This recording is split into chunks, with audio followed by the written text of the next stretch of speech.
Inihayag ni AFP Chief of Staff Carlito Galvez sa Senado na may intensyon ang CPP na pabagsakin ang gobyerno.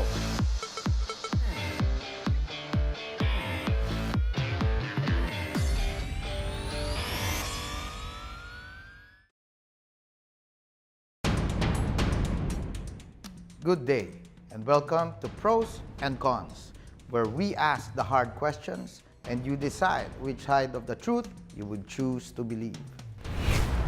Destabilization is a constant threat to any government. The same goes for the Duterte administration. Amid calls by militants and communist rebels to topple the government, the AFP stands pat that morale is high among the military and police, and the Duterte administration enjoys the full support of the people. Today in Pros and Cons, we raise the question, how ready is the government to stop destabilization plots? What threats are facing the administration? And what is the Filipinos' role in preventing the destabilization of the government? I'm Joel C. Egco, your moderator. The Duterte administration is prone to destabilization plots. But how threatened is the current administration? How do we even understand these threats and those allegedly behind them in the first place? So, at this episode of Pros and Cons, we are very lucky po mga kababayan at kasama natin ng dalawang magigiting na mga guests natin. Una, from the side of the armed forces, and sa kabila naman po ay yung mga ating mga kapatid na militante, no? At tama po ba na Tama. okay, militante ang Partido Lakas ng Masa. So, with no further ado, I'd like to introduce Brigadier General, congratulations, Edgar Arevalo, who is the Armed Forces of the Philippine spokesman. So, how's the AFP right now? Well, una sa lahat, babati muna ako sa iyo, Usec Egco, at sa atin pong kay Kasani, at sa atin pong mga nanonood at nakikinig sa atin. Magandang hapon. Well, una, gusto kong sabihin na ang inyong Armed Forces ay nagpapatuloy at pinanatili ang kanyang kahandaan sa kanyang pagganap sa kanyang mga tungkulin. Pangunahin dito, of course, yung ating pagprotekta sa ating bansa, sa kanyang kasarinlan, at sa integridad ng ating mga teritoryo, laban sa internal at external threat. Ganun din, hindi lang tayo busy sa gawain yan, busy rin tayo sa mga gawaing pagtulong naman sa ating mga kababayan sa tinatawag nating civil-military operations, yung ating mga non-combat operations, ano? Lalong-lalo na sa mga panahon ng kalamidad, no? Ang ating humanitarian assistance and disaster response, patuloy tayo ng pagpapalakas niyan, paghahanda, pagdaragdag ng kagamitan, upang sa ganun sa pagdating ng panahon ng sakuna, ay handa tayo. At higit pa dyan, ngayon naghahanda na rin tayo para sa International Search and Rescue Action Group upang sa ganon maging handa naman tayo, magkaroon tayo ng kahandaan upang tumulong sa ibang rehiyon ng ating bansa kung kakailanganin ng ating tulong. Alright. Well said. Thank you very much. And kasama po din natin dito sa studio ay walang iba kundi si Kuyang Sunny Melencio. Siya po ang National Chairperson ng Partido Lakas ng Masa. Tama po ba? Tama po. Kamusta po ang Partido Lakas ng Masa? Well, kami po ay national political party, registered sa COMELEC. So, tumatakbo rin kami ngayon, but this time around, tumatakbo kami sa party list. Okay. So, meron kami mga, pero kinakatawan namin yung marginalized sectors. Okay. Actually, since ano pa kami, 2012, and last election ng 2016, ang aming pong kandidato ay si General Diosdado Valeroso. Kasi matagal na po namin kasama siya doon sa aming mga pagkikipaglaban noon pa. Ngayon po, nagpapatuloy kami, meron din kaming kandidato sa lokal.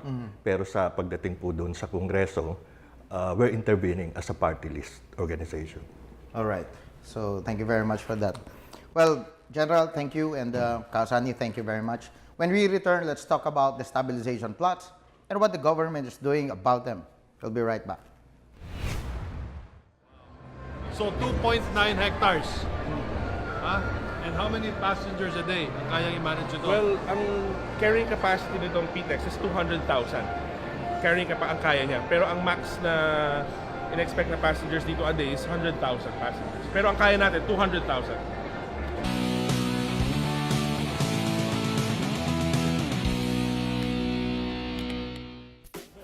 Congratulations, Secretary Togade. Ay, maraming salamat ho.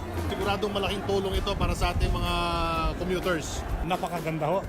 Makikita nyo, ikaw naman biyahero. Makikita mo ang pagkakaiba ito sa mga terminal na nakikita mo sa EDSA. Iba ho, talagang world class ito.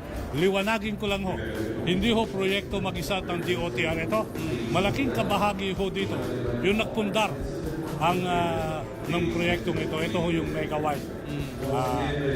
Sila ho ang talagang pasimuno at kami ho ang kumabay sa kanila upang ang posibilidad na ito ay maitayo. Napansin ko nga, comparable ito sa mga terminal ng tren, ng mga bus station sa ibang bansa. Aircon, napakalinis, merong maayos na banyo, kompleto, pati escalator, may mga parking pa sa taas. So, ibig sabihin, yung mga bibiyahe, pwede magparking. Pwede magparking, saka yung arrival departure, predictable and on real time. So itong Parañaque Integrated Terminal Exchange, ito'y una lamang sa... Oo naman, meron na hong matatapos na kagaya nito, mas maliit nga lang. Sa Santa Rosa yata yan. Merong negosasyon na merong itatayo na mas malaki kaysa dito, dyan sa FTI. At meron din hong sisimulan dun sa eastern side. Meron din hong proyekto sa norte, yayabong yung mga terminal na ganito. Nang sa ganon, samot-saring mga congestion ay mabawasan. Ano mangyayari dun sa mga lumang terminal? Pag nandiyan na ho yung option, dapat wala na ho sila. Because they are not the accredited terminals for operation in Metro Manila. So ibig sabihin itong terminal dito sa may sa Pasay, Target ho namin mawala lahat siya. okay, mababawasan ang traffic. Kasi meron na hong option, mababawasan yung traffic. Tama ho kayo. Congratulations, Secretary. Thank you, sir. Abangan po natin ang pagbubukas ng Parañaque Integrated Terminal Exchange.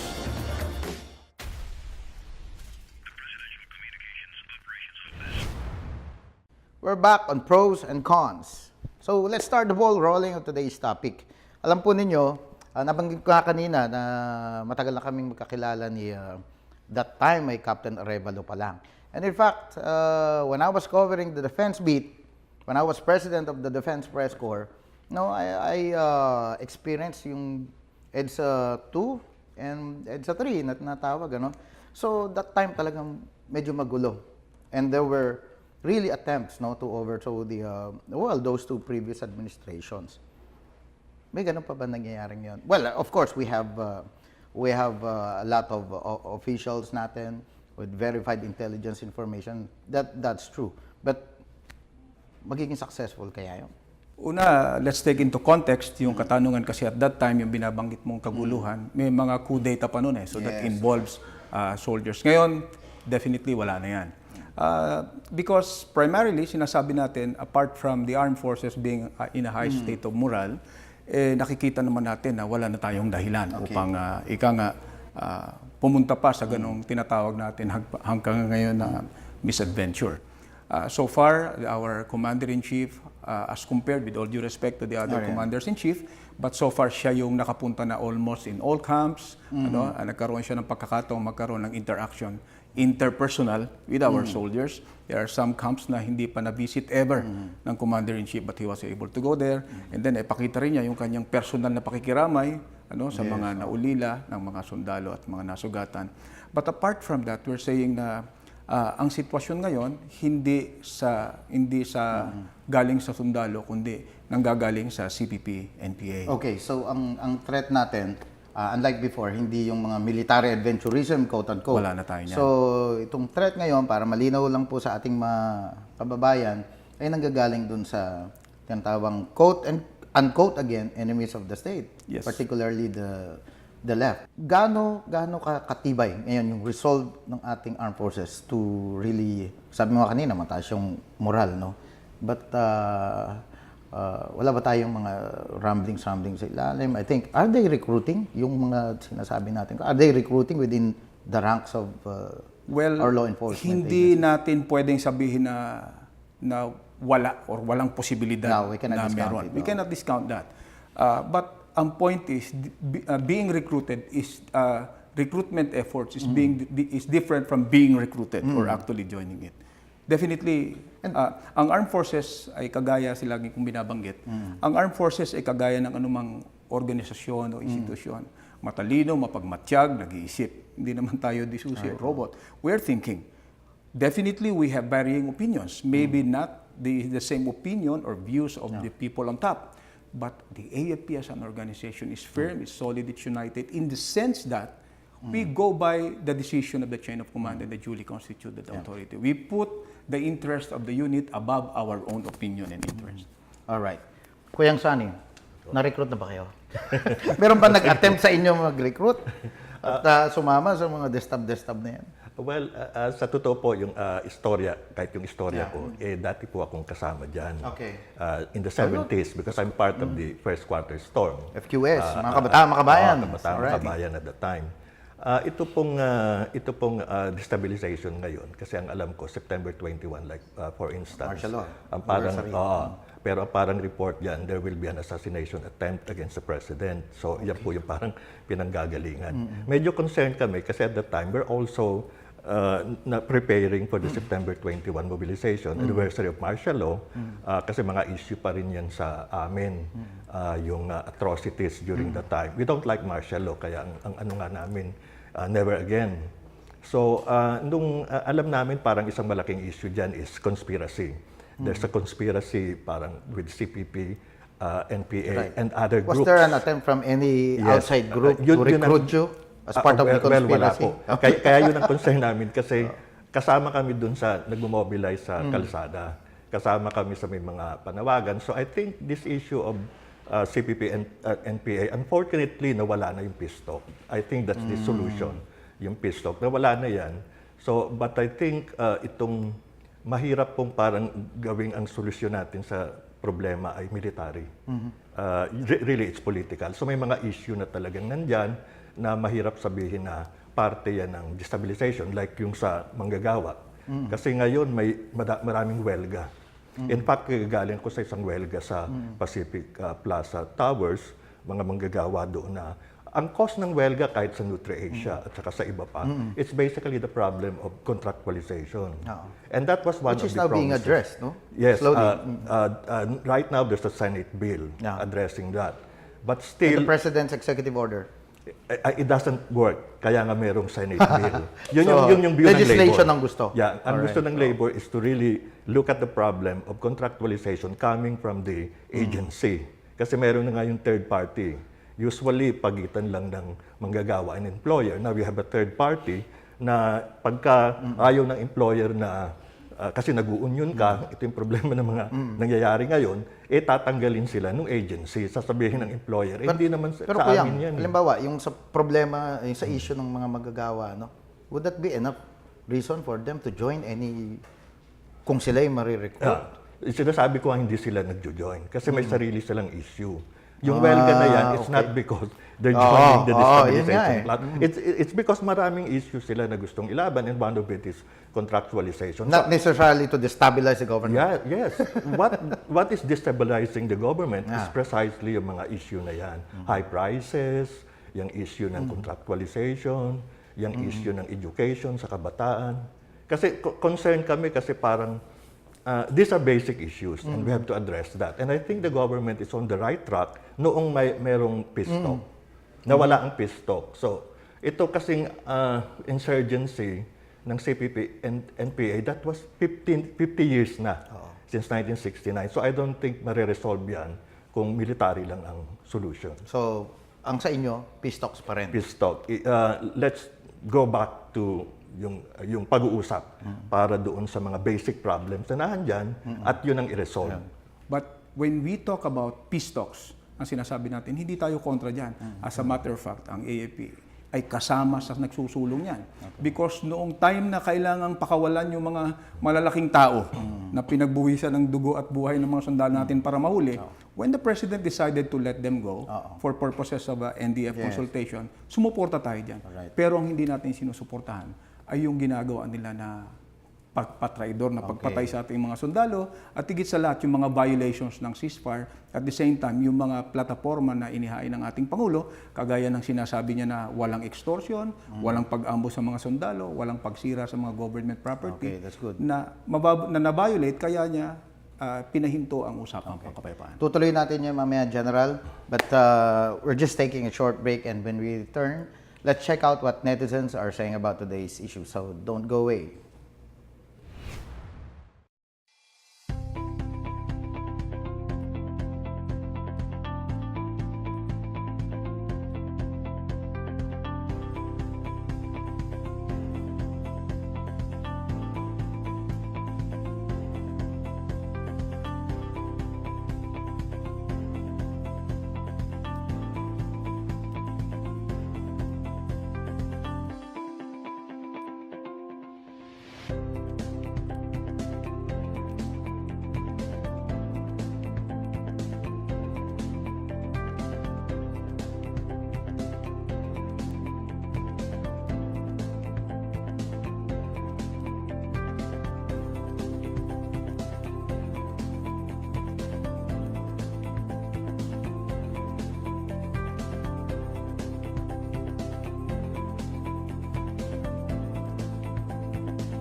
You're still watching Pros and Cons, and today we're talking about the government's actions against destabilization plots. Yun. Would they succeed? Definitely, they will not succeed. And definitely, your armed forces of the Philippines is not going to allow it. Tatayaan namin yan ang buhay namin.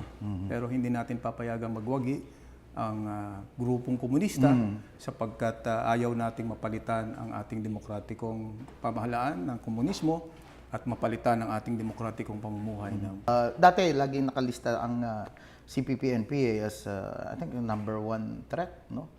O yung, well, kasagsagan pa ng mga Muslim insurgency noon. But still, number one pa rin ang I do not know communist threat. kung hierarchy or ranking ang pag-uusapan, but so far, as of now, we place yung NPA regular strength to around 2,500 to 3,000 na lang. Pero ang mabigat kasi dito, yung kanilang tinatawag na mass-based support. Yan ang hindi natin mabibilang kasi yan, convertible yan. Yung iba doon sa figure na binibigay natin, sabi nila, ano yan, milisyang bayan yan. But this milisyang bayan, mas potent ito kasi anytime they could be converted into armed component at yung suporta na kanilang binibigay, lalo na in terms of logistics, intelligence information on their side. Hindi po natin pwedeng i-discount. So when we say mass-based, sino yung mga tinutukoy natin dito? Ito na nga yung mga estudyante. Ang karamihan, yung mga kapwa natin sa mga pamayanan. Yung iba naman dito, hindi naman sila nandun dahil gusto talaga nila. Yung iba napipilitan. For example, yung tinatawag nating indigenous peoples, yung mga lumad, nandito sila ngayon sa Metro Manila at nagpapaliwanag sila sa mga stations, nagpapaliwanag din sila or nag-guest sila sa mga stations at pumupunta sila sa different agencies of government, ipinaparating nila yung tunay na nangyayari sa kanila doon sa ground. Of course, kinabukasan, meron na kaagad na nagka-counter noon. Ano? But yun mismo ang tinanong ko when I personally met them, anong masasabi ninyo na kinabukasan, may nagka-counter na? Simple na sila sabi nila. They can always claim themselves to be lumads, pero the fact that they are doing rallies and demonstration, that is not indicative of a real lumad. Alright. Kasi ang tunay na lumad, hindi sumasama sa mga rallies. Alam niyo po, before we started the program, meron tayong Facebook poll, no? At ang question natin doon ay tama ba at sapat ang mga aksyon ng gobyerno laban sa destabilization efforts sa mga kalaban ng bansa? And if you'd allow me, I'd like to read a few comments, no? Ito, like this one from Mike Givy. Okay. Sabi niya, thank you for asking this. I am pro Duterte but I feel kulang ang efforts nyo laban sa destabilizers. Dapat pagtibayin ng maigi ang government PR machinery. Masyadong makapangyarihan yung may binanggit siyang mga news organizations. tsaka international news media, sabi niya, that people hardly know the good things you are doing. We have to spread the good news far and wide. You need to advertise the good news much better. The PNA is not being utilized to the fullest. Sabi niya, thank you po. We're really trying to improve every day. We need to ramp up the good news. You need to make pakulo, sabi niya. You need to really celebrate every little bit of good news happening and not play second fiddle to leftists and yellow machinery. You need to make a free newspaper with a national circulation. Tapos ito namang isa kay Tony Cialas. I have been on holidays but I had no problem in Manila or Iloilo. Found the people to be friendly and made some new friends also. So ito sinasabi ni Tony siguro pertaining to, hindi naman magulo sa Pilipinas, no? Wala namang seryosong dapat katakutan. Especially siguro, I think he's a tourist, no? So, Kuyang Sonny, do you share the views of our viewers? In terms of siguro yung sapat ba, yun yung sinasabi ko na hindi pa naman napakatagal nung peace talk nung sinimulan yan. Kailan lang yan natigil. So I think people can also be referring to that track. And like now, in the case of Mindanao, there's also this Bangsa Bangsamoro organic law, which is also on the right track. Yun yung mga sinasabi naming tamang direksyon kasi response siya doon sa problema, doon sa matagal ng gera sa Mindanao. So we would like to see that kind of action na mag-continue. Yun po yung amin. But is it doable? Magkaiba kasi yung, di ba? Kumbaga magkaiba yung agenda, iba yung political agenda ng doon sa autonomy ng mga kapatid nating Muslim sa Mindanao. Iba naman yung sa left. Yung sa CPP-NPA naman, I think in-erase naman nila yung yung mga social demands, social justice demands na kanilang nakikita. That's the start of the peace talk. So in the case of the Bangsamoro, it's basically a question of state. I don't think that's the question here dito sa CPP-NPA. It's more than yung mga social welfare projects natin doon sa marginalized, including the lumad. Kasi parang nakalimutan na yan na far-flung areas. Kaya talaga may mga concern na dapat tayong sagutin sa indigenous people. At itong CPP-NPA, matagal na ito, pero nag-i-exist pa rin sila ng malakas doon sa mga indigenous areas. And that's precisely the issue there, is yung concern na ginagawa natin sa indigenous. They need education, they need healthcare, they need all the support. Even yung question ng lugar nila na yung matulungan sila, streets. And it's not only purely military responsibility, di ba? So well, it's the government. So meaning it's the total action, military, different agencies of the government, the policies of the pero Kuyang, executive itself. do you actually see, do you really believe that a peace talks would work? Eventually? I mean, would be reached eventually? In other countries, nangyari na yun. Sa limbawa, one of the longest running insurgency, yung Colombia, FARC. Wala na yun, tapos na yun. Sri Lanka, there was also one of the longest too. Sino ang nagbigay doon, halimbawa sa Colombia?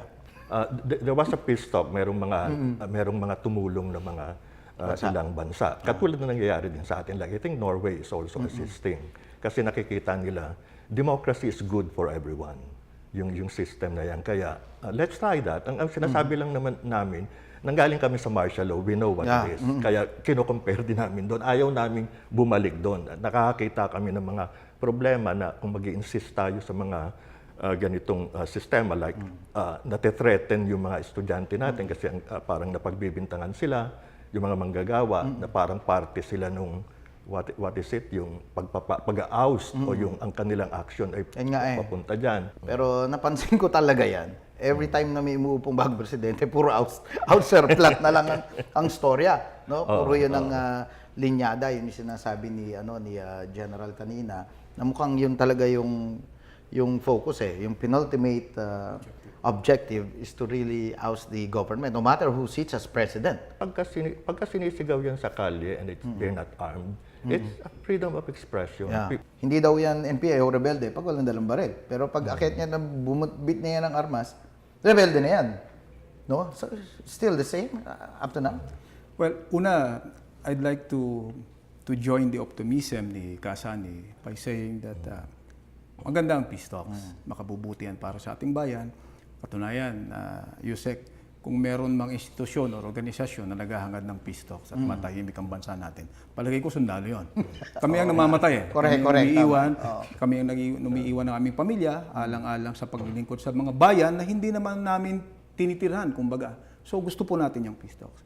However, ang kailangan po natin ng peace talks at kausap sa isang peace talks ay isang sinserong grupo. Yun pong ang that's the key word, pinag-uusapan, no? yun pong pinag-uusapan, ay gagawin. Meron po ba naman na nakipag-usap tayo ng usapang pangkapayapaan ngayon, yung palang kaibalang grupo nagpaplano sa Utrecht habang nandun yung representative ng Pilipinas para sa usapang pangkapayapaan. Pinaplano naman nila kung paano pabagsakin yung kasalukuyang presidente. Pag yun ang ginawa nila, talagang hindi tayo magkakaroon ng matagumpay na usapang pangkapayapaan. Freedom of expression, freedom of assembly, freedom of the press, protector po niya ng AFP. Alright. Hindi man lang po kailangan natin yan. I love that.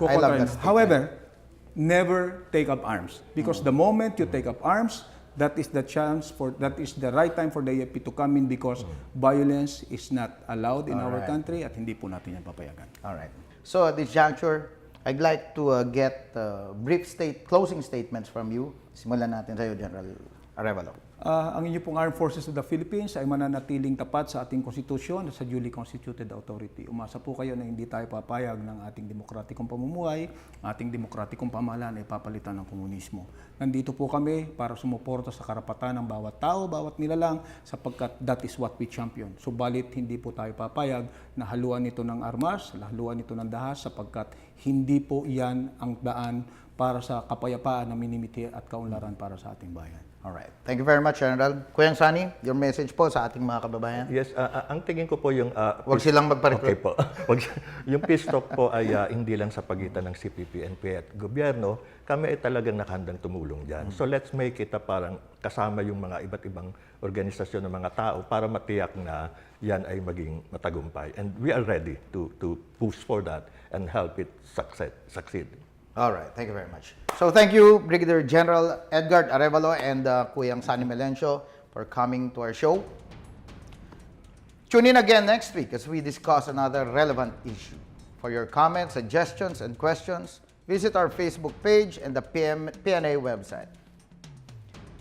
You may be for or against, you may agree or disagree. In the end, we're all Filipinos working towards the same goals. Will you choose what's right? Or will you stay on your side of the truth? Once again, this is Undersecretary Joel Egco. Thank you and see you on the next episode of Pros and Cons.